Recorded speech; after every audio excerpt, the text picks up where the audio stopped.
दोस्तों, ग्वालियर में ज्योतिरादित्य सिंधिया की मुख्यमंत्री डॉक्टर मोहन यादव के सामने जो बेइज्जती हुई है, जो फजीहत हुई है, उस फजीहत को आप सभी को देखना चाहिए। सभी को इसलिए देखना चाहिए क्योंकि ज्योतिरादित्य सिंधिया भरे मंच पर बैठे हुए थे। उम्मीद थी कि ग्वालियर में है, उनके गृह क्षेत्र में है, तो उनको मान सम्मान मिलेगा, लेकिन उनको मान सम्मान की जगह अपमान का सामना करना पड़ा।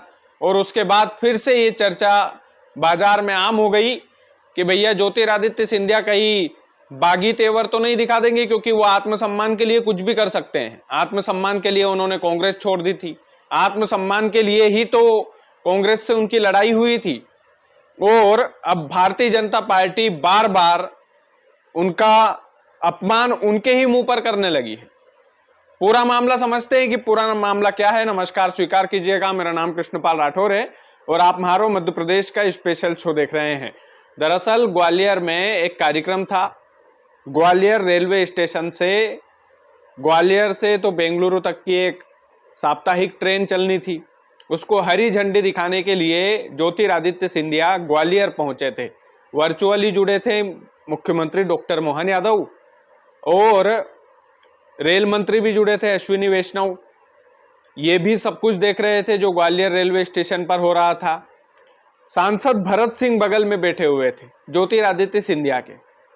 उसके बाद में दोस्तों इस कदर की हुटिंग होने लगी ज्योतिरादित्य सिंधिया की कि ये जो दोनों नेता, मुख्यमंत्री डॉक्टर मोहन यादव और केंद्रीय मंत्री अश्विनी वैष्णव, रेल मंत्री जो हैं, ये दोनों नेता देखते रह गए कि ग्वालियर के भीतर ज्योतिरादित्य सिंधिया की इतनी ज्यादा खतरनाक वाली फजीहत तो हमने नहीं देखी। अब हुआ क्या था, बिल्कुल यूं मानिए कि एक तरह से हुटिंग हो गई थी ज्योतिरादित्य सिंधिया की। आप जानते हैं कि कांग्रेस जब इन्होंने छोड़ी थी, सिंधिया साहब ने, तो केवल और केवल इस वजह से छोड़ी थी कि भैया हमारे आत्मसम्मान के साथ खिलवाड़ हो रहा है। कमलनाथ जी हमारी इज्जत नहीं करते, दिग्विजय सिंह जी हमारी इज्जत नहीं करते। इन्होंने बोला था कि भैया 10 दिनों में किसानों का कर्जा माफ हो जाएगा, इन्होंने किया नहीं, इसलिए मैं सरकार से किसानों के लिए लड़ा। उसके बाद में कमलनाथ ने भी ऑन कैमरा बोल दिया था कि ठीक है, जाना हो तो जाओ। तो चले गए सिंधिया जी, कमलनाथ की कुर्सी भी ले गए साथ में। तो सिंधिया का इतिहास कुछ ऐसा रहा है भाई साहब कि ज्योतिरादित्य सिंधिया जो है वो आत्मसम्मानी नेता है, और आत्मसम्मानी नेता का आत्मसम्मान फिर से अगर जाग गया तो फिर भाजपा के लेने देने पड़ जाएंगे। भारतीय जनता पार्टी के लेने देने इसलिए भी पड़ जाएंगे क्योंकि ऐसा पहली बार नहीं हुआ है कि सिंधिया की बेइज्जती हुई है भारतीय जनता पार्टी में रहकर। केंद्रीय मंत्री उन्हें बनाया गया, लेकिन उड्डयन मंत्री का पद छीन लिया गया। उसके बाद में उनका एक तरह से डिमोशन ही मान सकते हैं। प्रचार प्रसार में गए रामनिवास रावत के, तो वहां पर पल्ला झाड़ लिया भारतीय जनता पार्टी के बड़े बड़े नेताओं ने कि भैया हमने तो कहा था सिंधिया जी जाए, लेकिन गए नहीं, रामनिवास रावत हार गए। और उसका पूरा दोष मर दिया ज्योतिरादित्य सिंधिया के ऊपर, क्योंकि रामनिवास रावत को केंद्रीय मंत्री बनाया था भारतीय जनता पार्टी की भाजपा सरकार ने मध्य प्रदेश में, और अब विधायक भी नहीं रहे। तो ऐसी कई अनेक घटनाएं हुई है जब सिंधिया को जलील होना पड़ा है। तो सभी लोग मंच पर बैठे हुए थे। मैंने बताया कि भरत सिंह भी बगल में बैठे थे, वर्चुअली जुड़े थे दोनों नेता, केंद्रीय मंत्री अश्विनी वैष्णव और मुख्यमंत्री डॉक्टर मोहन यादव। सब कुछ दिख रहा था, हरी झंडी दिखा रहे थे बेंगलुरु वाली ट्रेन को, साप्ताहिक ट्रेन को।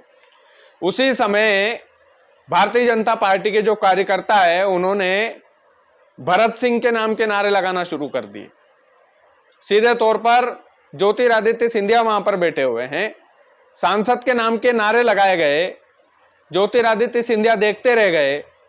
ग्वालियर में, वो भी उनके गृह क्षेत्र में भैया, ग्राउंड होम में।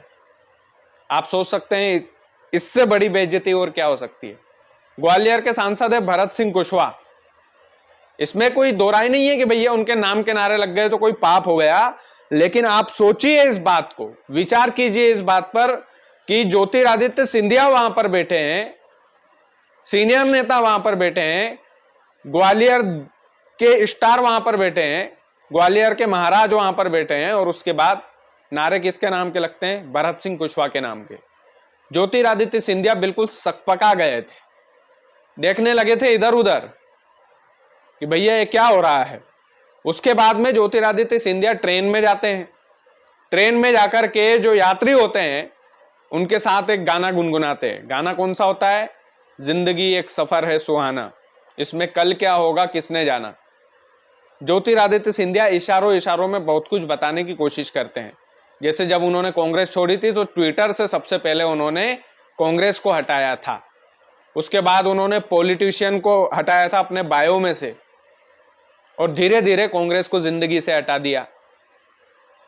तो सिंधिया जो है इशारों इशारों में बहुत कुछ बताते हैं, समझने वाला समझेगा उस बात को। तो जैसे ही वो ट्रेन में गए, भरत सिंह कुशवाहा के नाम के नारे लगे, उसके बाद ट्रेन में चढ़े, यात्रियों के साथ ये गाना गुनगुनाया, और ये गाना सोशल मीडिया पर अभी भी वायरल है, आप जाकर देख सकते हैं। तो सोच सकते हो कि ये जो ज्योतिरादित्य सिंधिया का जो अभी का रवैया है वो तो कुछ ऐसा ही लग रहा है कि भैया जैसे जैसे 2-2.5 साल निकाल लो, 2-2.5 साल निकालने के बाद में देख लेंगे, होम ग्राउंड में अगर वापसी होगी, कांग्रेस में वापसी होगी तो वो करना पड़ेगी, क्योंकि अब वो बखत नहीं रही भैया।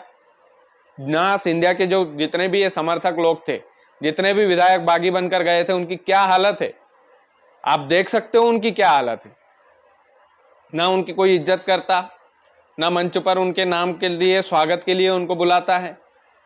कई विधायक तो हार कर घर पर बैठे हैं। सपने देखे थे कि सिंधिया जी के साथ जाएंगे तो हमें भी वही वाली फीलिंग आएगी, लेकिन अब वो वाली बखत इनकी भी नहीं रही। तो सिंधिया समर्थक भी कहीं ना कहीं नाराज है कि महाराज जी हम तो आपके कहने पर आए थे भारतीय जनता पार्टी में, अब ये क्या हो रहा है। महाराज जी का ही सम्मान नहीं हो रहा है तो बाकियों का क्या होगा।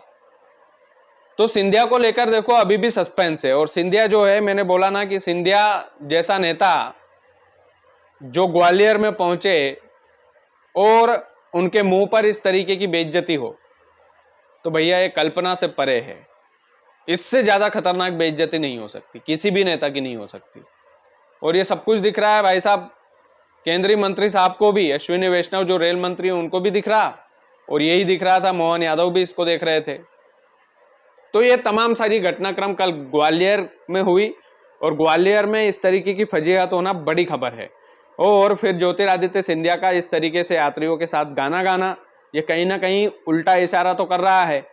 समझने वाले समझेंगे। मैं बोल रहा हूं ना कि अभी तो पूर्ण बहुमत की सरकार है, अभी सब कुछ ठीक ठाक चल रहा है, लेकिन ज्योतिरादित्य सिंधिया और जीतू पटवारी के बीच यदि कुछ तालमेल जम गया, यदि कुछ ऐसी चीजें हो गई, डील हो गई, तो फिर भैया कुछ भी हो सकता है, और आने वाले समय में होगा। ये अभी बस ये है, इशारों इशारों में चीजें चल रही है। और भारतीय जनता पार्टी के चाणक्य अमित शाह जो है सब कुछ समझेंगे, इन चीजों को वो समझते हैं, क्योंकि वो भैया चाणक्य की खोपड़ी है एक तरीके से। तो ये तमाम सारी चीजें हैं। बाकी आप लोग वीडियो को ज्यादा से ज्यादा शेयर कीजिएगा। चैनल यदि आपने सब्सक्राइब नहीं किया है तो प्लीज कर लीजिएगा। बहुत बहुत धन्यवाद।